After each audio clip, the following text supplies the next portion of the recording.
चलिए दोस्तों, आज की इस वीडियो में हम लोग क्लास 10 के सिविक्स के चौथे चैप्टर जिसका नाम है लोकतंत्र की उपलब्धियां, इसके बारे में पढ़ेंगे। इस चैप्टर की सारी बेसिक बातें आज की इस वीडियो में भी जानेंगे और इस चैप्टर का जो प्रश्न उत्तर वो अगले वीडियो में आपको समझाऊंगा।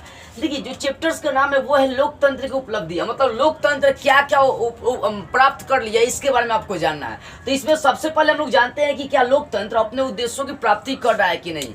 आपकी किताब का जो चैप्टर्स है उसका बेसिक टू बेसिक में आपकी सारी पॉइंट पे पॉइंट समझा रहा हूँ, ठीक है ना। हाँ, सब चैप्टर में आपको ऐसे ही समझाते आ रहा हूँ, ठीक है ना। लेकिन ये जो चैप्टर्स आपका एक ही वीडियो में क्लियर हो जाएगा क्योंकि ये लंबा चैप्टर्स नहीं है। सबसे पहले हम लोग को समझना है कि क्या लोकतंत्र अपने उद्देश्यों की प्राप्ति कर रहा है कि नहीं कर रहा है। देखो, लोकतंत्र में क्या है, जनता खुश हो रही है। लोकतंत्र से जनता बहुत खुश है। क्यों? क्योंकि जनता जो है ना वो सरकार से जो अपनी मांगे रख रही है, सरकार कुछ ना कुछ करके जनता की मांगों को पूरा कर रही है। मतलब लोकतंत्र में क्या होता है कि जनता अपनी समस्याओं को जनता के सामने रखता है, अपनी मांगों को रखता है। जनता को जो दिक्कत होती है वो सारी चीज जनता क्या करता है, सरकार के पास रखता है और सरकार उस पर अमल करने के बाद क्या करती है कि लोगों को अपने तरीके से क्या करती है, लाभ देने का काम करती है। तो कहीं ना कहीं लोकतंत्र जो है ना लोगों को अपनी ओर खींच रहा है, लोगों को अपनी ओर क्या कर रहा है, आकर्षित कर रहा है। यानी लोकतंत्र अपने उद्देश्यों में क्या हो रहा है, धीरे धीरे सफल होने का काम कर रही है। देखो, आज देखिए लगभग 100 से अधिक देशों में जो ना लोकतांत्रिक व्यवस्था आ चुकी है, लेकिन आज भी ऐसे बहुत सारे देश जो लोकतांत्रिक व्यवस्था अपनाने से हिचकिचाते हैं और अभी तक नहीं अपनाए। लेकिन आने वाले भविष्य में ये लोकतंत्र जो है, जैसे भारत में लोकतंत्र होगा, ब्रिटेन, ये सब लोकतंत्र देश बन चुका है, लोकतांत्रिक देश बन चुका है।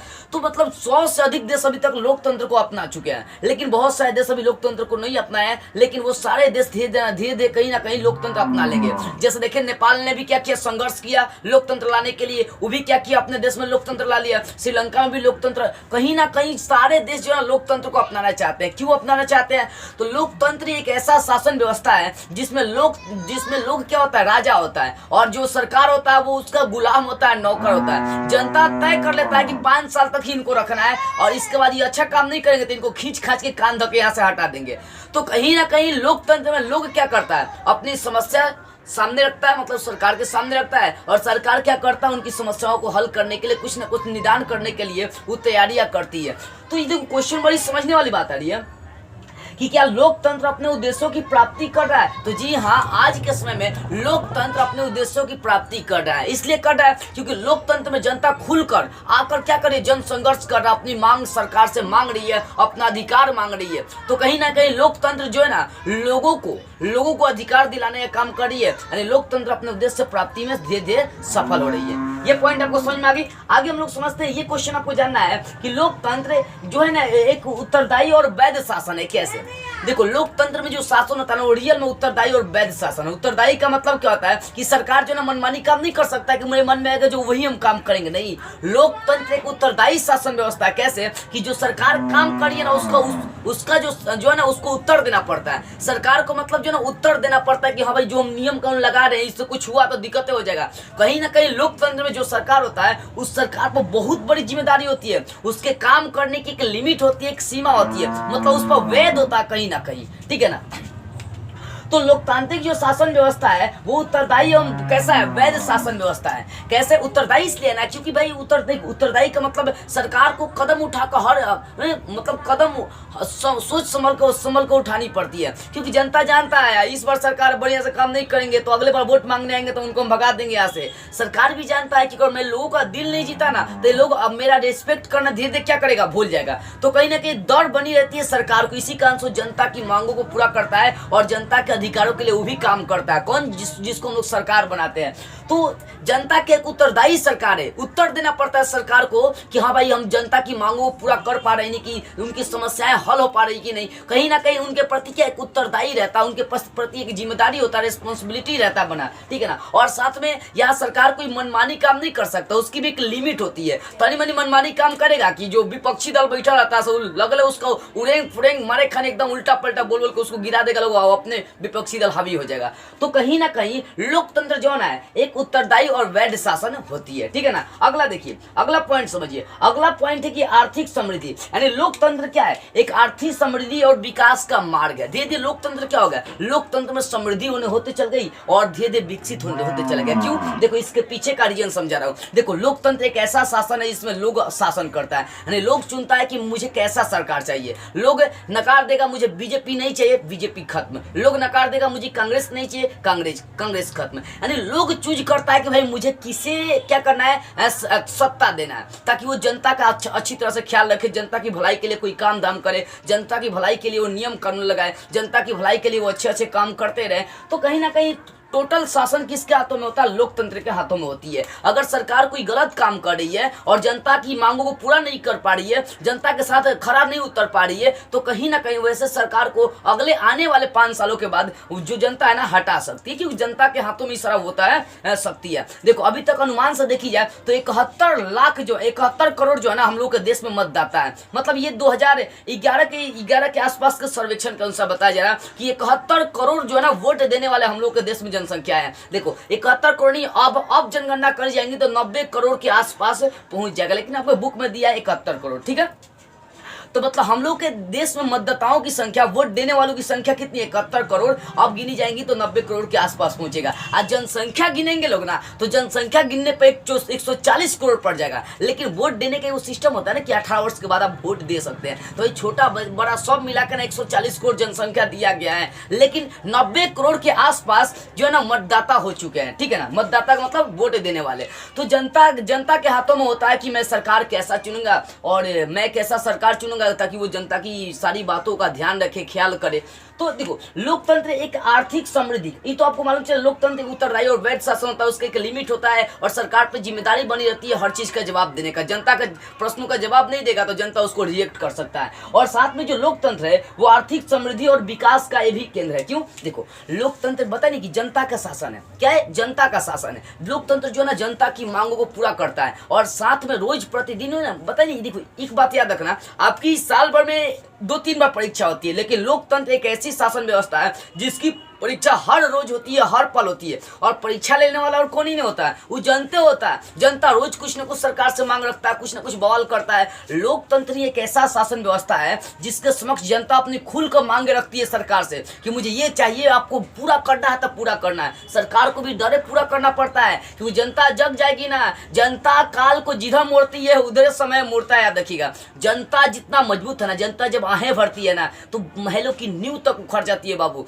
जनता शक्तिशाली होती है। रामधारी सिंह दिनकर का एक कविता था, सिंहासन खाली करो कि जनता आती है। हैं? देखो तो कहने का मतलब क्या, जनता अब जग चुकी है। पहले वाली जनता नहीं जग रही है, अब जनता जग चुकी है। जनता अपने अधिकारों के लिए लड़ना जानती है। पहले वाले वो भोला भाला जनता नहीं है कि दूसरा वो खिलौना देकर मना लीजिए जनता को, वो जनता नहीं रख चुकी है। जनता अपना अधिकार कैसे लेना है और किसको सरकार बढ़िया बनाना है, किसको चुनना है, जनता अच्छी तरह से जानती है। भले कांग्रेस आकर भारत में कितनों दांव पेच करे कि ये है वो है, चाहे बीजेपी आकर कितनों ही दांव पेच करे कि ये है वो है, लेकिन जनता उसी को वोट देती है जो उसका भलाई चाहता है।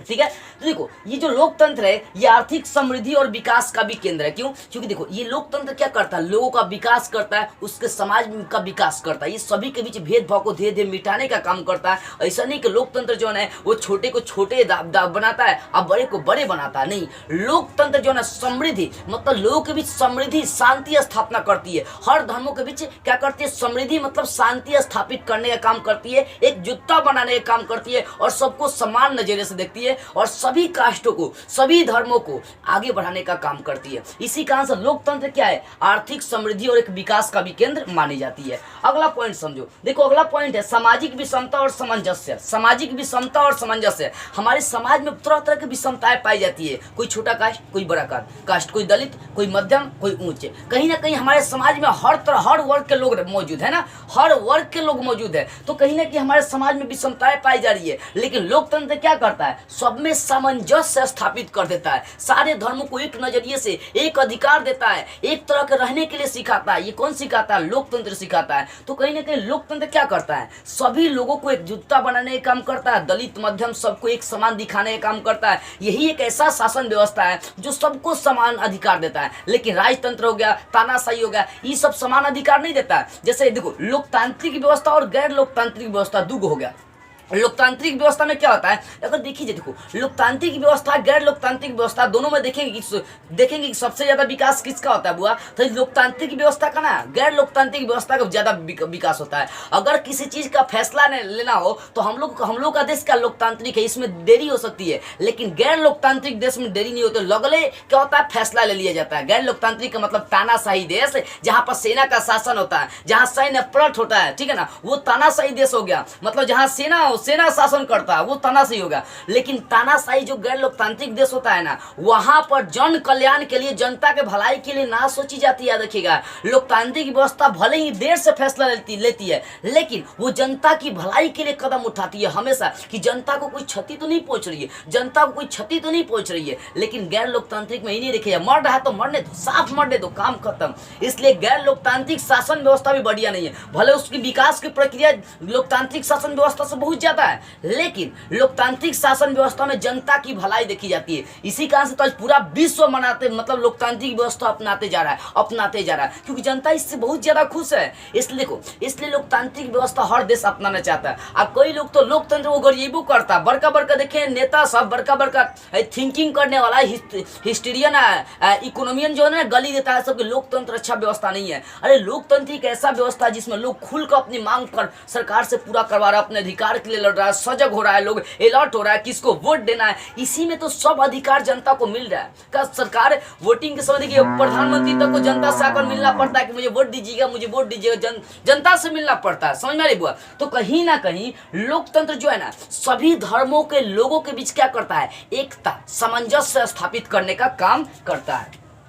अगले पॉइंट है कि भारतीय लोकतंत्र कितना सफल है, हम लोग के भारत में ये लोकतंत्र कितना सफल है। तो बात सीधी सी है, आज लोकतंत्र से जनता खुश है। जनता जिसको चाहती है उसको सरकार बनाती है, उसको मुख्यमंत्री बनाती है, उसको पीएम प्रधानमंत्री बनाती है, उसको प्राइम मिनिस्टर बनाती है, उसको प्रेसिडेंट बनाती है, उसको डिप्टी प्रेसिडेंट बनाती है, उसको डिप्टी सीएम बनाती है। कहीं ना कहीं सारा शक्ति किसके हाथों में, जनता के हाथों में। जनता जिधर चाहती है काल को उधर ही मोड़ती है, जनता जिधर चाहती है उधर ही वोट देती है, जनता जिसको चाहती है उसको ही जिताने का काम करती है। यानी लोकतंत्र में टोटल शासन किसके हाथों में, जनता के हाथों में। जनता सरकार से नाखुश होता है, उस सरकार को जनता गिरा देता है, उसका मुंह भंग कर देता है, उसको भंग करने का काम करता है। यानी आज भारतीय लोकतंत्र जो है ना, लोकतंत्र बहुत मात्रा में क्या हो चुका है, सफल हो चुका है। लोग भी इस लोकतंत्र से क्या बहुत मात्रा में खुश है। अगला पॉइंट देखिए, अगला पॉइंट है भारतीय लोकतंत्र की सफलता के कारण क्या है। आखिर भारतीय लोकतंत्र इतना सफल क्यों हो चुका है। विश्व का सबसे शक्तिशाली शासन व्यवस्था लोकतंत्र बनते जा रहा है भारतीय लोकतंत्र। कैसे,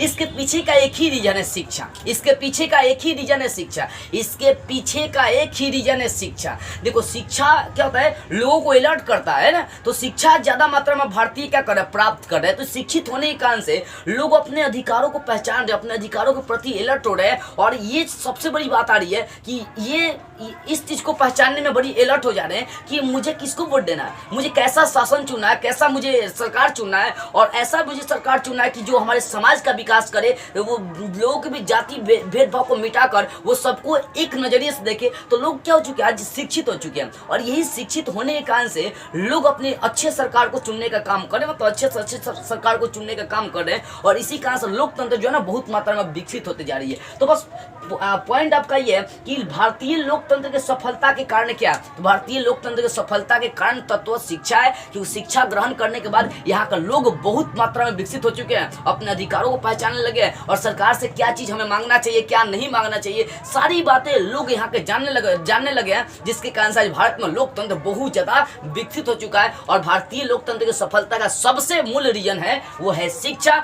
शिक्षा देखो, शिक्षा एक ऐसी चीज होती है ना जो मतलब मनुष्य को जो है नीचों से, मतलब जीरो से हीरो बना देती है, लो से हाई में पहुंचाती है, नीचे से ऊपर उठाती है, जमीन से आकाश पर लेकर चली जाती है। शिक्षा बहुत बड़का साधन होता है, समझ में आ रही बुआ। इसलिए पढ़ाई करो, शिक्षा से बड़का कोनो हथियार ना है। तुम्हारा सब चीज चोरी हो सकता है, लेकिन शिक्षा को दुनिया की कोई ताकत नहीं चुरा सकती है। शिक्षा बहुत बड़ी पॉइंट है, ठीक है ना। तो शिक्षा ही लोकतंत्र के विकास का सबसे मजबूत कारण और अहम कारण बनती है, ठीक है ना। तो इस तरह से आपका ये जो लोकतंत्र की उपलब्धियां चैप्टर है बेसिक से क्लियर हो गई होगी। तो बस आज के इस वीडियो में इतना ही। अगले वीडियो में हम लोग इसके प्रश्न उत्तर को स्टार्ट करते हुए फिर मिलेंगे।